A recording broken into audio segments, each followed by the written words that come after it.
Shalom, shalom. Soyez bénis au nom de Jésus. Bonne fête de Pâques. Bonne fête de la résurrection de notre Seigneur Jésus-Christ.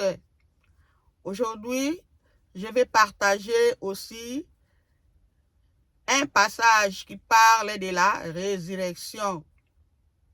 Nous sommes dans 1 Corinthiens, chapitre 15. Vous pouvez lire tout à la maison.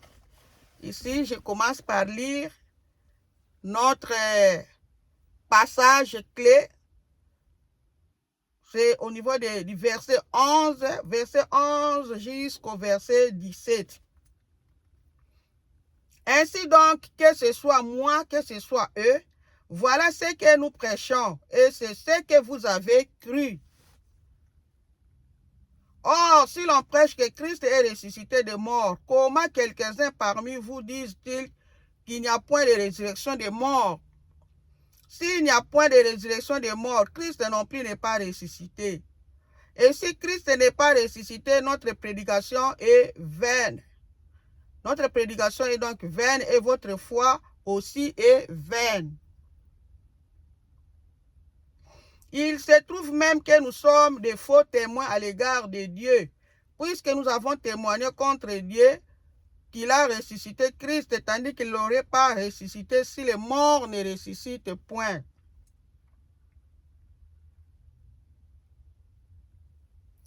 Verset 16. Car si les morts ne ressuscitent point, Christ non plus n'est pas ressuscité. Et verset 17. Et si Christ n'est pas ressuscité, votre foi est vaine, vous êtes encore dans vos péchés. Bien-aimés, shalom. Ces passages concernent Paul et les Corinthiens, les croyants corinthiens.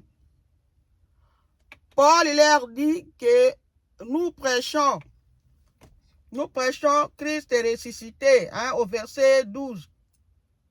Déjà au verset 13, il dit que ce soit moi, que ce soit eux. Ici, il parle des apôtres. Si vous commencez au verset 3, vous allez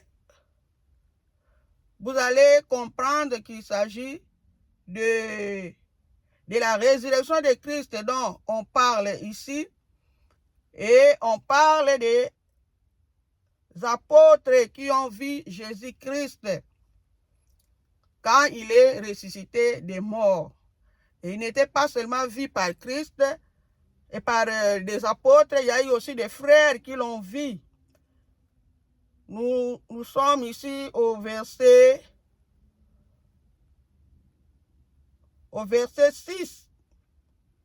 Ensuite, il est apparu à plus de 500 frères à la fois, dont la plupart sont encore vivants et dont quelques-uns sont morts.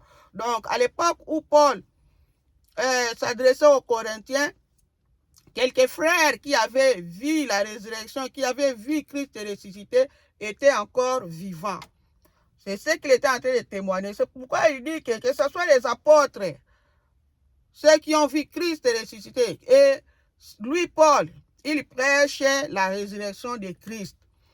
Maintenant, il leur pose la question, mais comment parmi vous, puisque vous avez cru, au niveau du verset 11, on dit que ce soit eux, voilà ce que nous prêchons et c'est ce que vous avez cru. Mais, au niveau du verset 12, il fait voir que comment quelques-uns parmi vous, comment quelques-uns parmi ceux qui sont peut-être en dehors de ces groupes, en dehors des gens auxquels l'apôtre Paul s'adressait, mais c'était les mêmes personnes qui avaient cru et parmi eux, il y avait aussi quelques-uns qui ne croyaient pas à la résurrection des morts. C'est pour cela qu'il leur dit, s'il n'y a pas résurrection des morts, donc Christ non plus n'est pas ressuscité. Et si Christ n'est pas ressuscité, notre prédication est vaine. Parce que dans la prédication, on parle de la résurrection de Christ. La saine doctrine repose sur la venue du Christ, Jésus-Christ, homme, et qui est mort, qui a été enseveli et qui est ressuscité d'entre les morts. Alors, si vous dites qu'il n'y a pas résurrection des morts, donc Christ aussi n'est pas ressuscité. Or, si Christ n'est pas ressuscité, votre foi est vaine. Parce que nous prêchons la résurrection de Christ. Nous prêchons Jésus-Christ. Alors, votre foi est vaine. Et nous aussi, nous sommes des faux témoins. Nous qui prêchons, nous sommes des faux témoins. Parce que ça prouve que nous avons témoigné contre Dieu en disant que Dieu a ressuscité Christ d'entre les morts. Or, il ne l'aurait pas ressuscité. Votre foi est vaine. Notre prédication est aussi vaine. Et nous sommes des faux témoins. Nous sommes des faux témoins. Comme j'ai dit, la prédication ou la saine doctrine repose sur la résurrection de Christ. Christ venu en chair. Alors, la Bible nous dit, on reconnaît l'Esprit de Dieu dans 1 Jean 4, 2. Nous lisons, reconnaissez à ceci l'Esprit de Dieu. Tout esprit qui confesse Jésus-Christ venu en chair est de Dieu.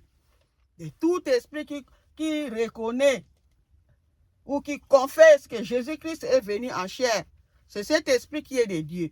Donc, Jésus-Christ est venu en chair comme homme, il est mort, il a été enseveli, oui, et puis il est ressuscité. Maintenant, si vous dites qu'il n'y a pas de résurrection des morts, donc Christ n'est pas ressuscité, donc nous sommes des faux témoins, la prédication est vaine, votre foi aussi est vaine.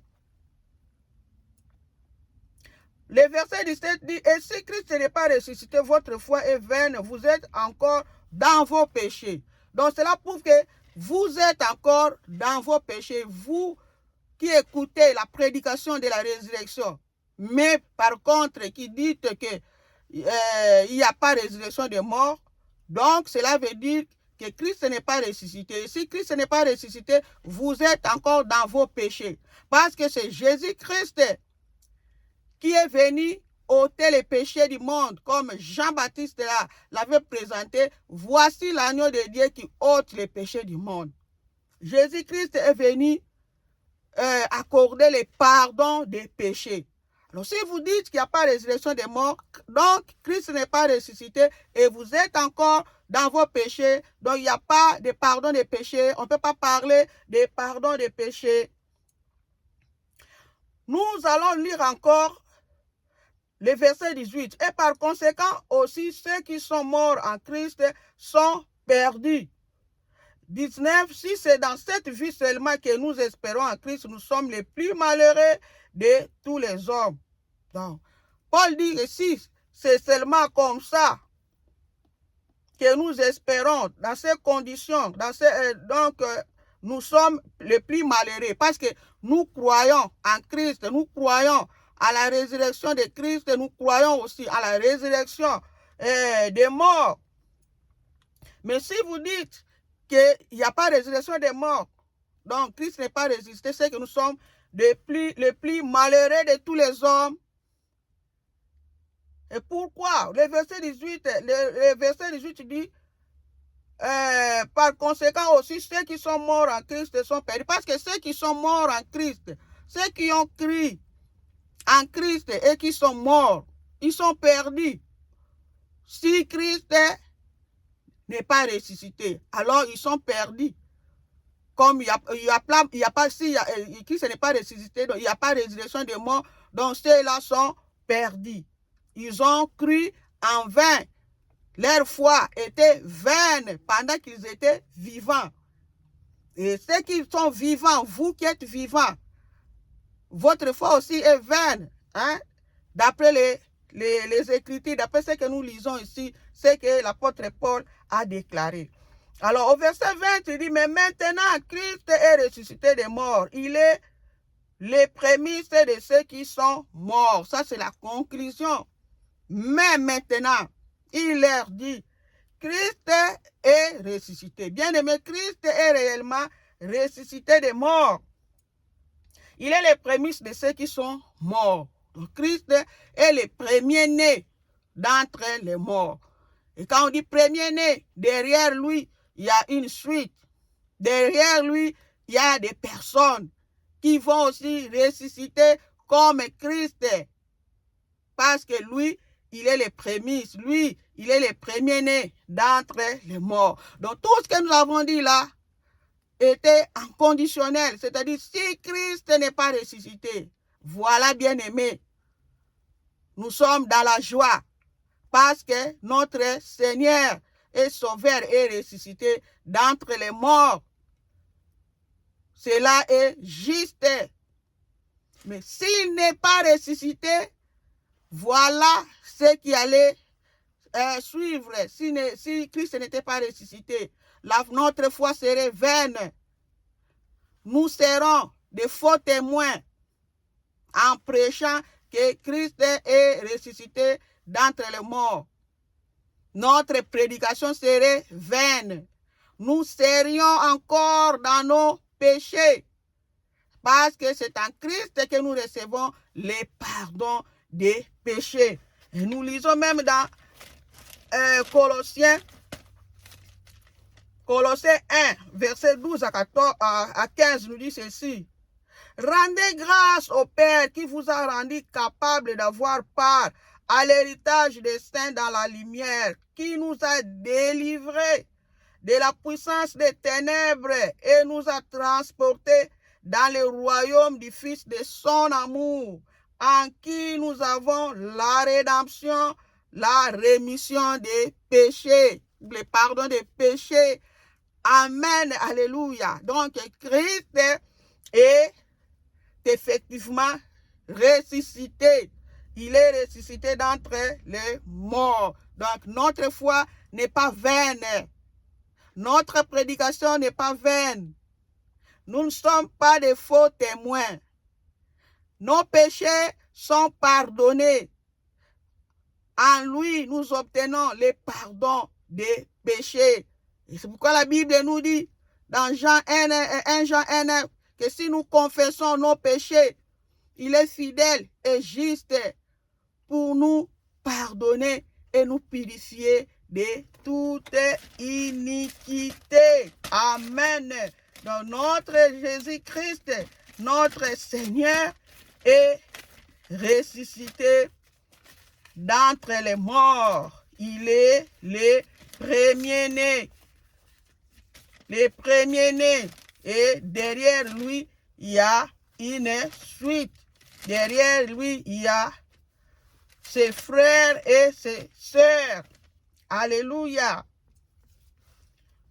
Gloire à Jésus. Donc, comme je disais, 1 Jean 1,9, si nous confessons nos péchés, il est fidèle et juste pour nous les pardonner et pour nous purifier de toute iniquité.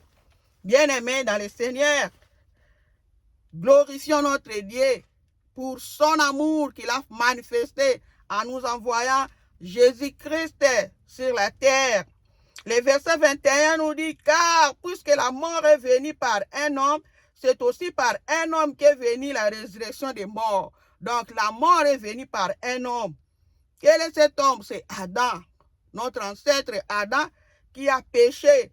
Et en péchant, il a été maudit. Dieu a dit, tu vas mourir. Et on ajoute ici, c'est aussi par un homme qu'est venue la résurrection des morts. Donc, la mort est venue par Adam, tandis que la résurrection est venue par Jésus-Christ. Et le verset 22 dit, et comme tous meurent en Adam, de même aussi tous revivront en Christ. Comme tous meurent en Adam, tous revivront aussi en Christ. Donc Jésus-Christ, c'est la vie. Jésus-Christ, c'est la vie éternelle. Jésus-Christ, c'est le chemin qui nous mène au Père. Jésus-Christ, c'est le restaurateur. C'est lui qui a restauré ce qui a été rompu, la communion qui a été rompue entre l'homme et son Créateur. C'est Jésus-Christ qui est venu restaurer cette communion. C'est Jésus-Christ qui a apporté la vie là où il y avait la mort. Bien-aimé, toi qui ne crois pas en Christ, crois en Jésus-Christ. Appelle Jésus-Christ dans ta vie. En lui, nous avons le pardon des péchés. En lui, nous communions avec notre Dieu. C'est lui le chemin, c'est lui le chemin, c'est lui le réconciliateur. Sans Jésus, nous sommes rien. Nul ne vient au Père que par moi. C'est ce que notre Seigneur déclare dans sa parole. Soyez tous bénis. Bonne fête de Pâques chez vous. Amen.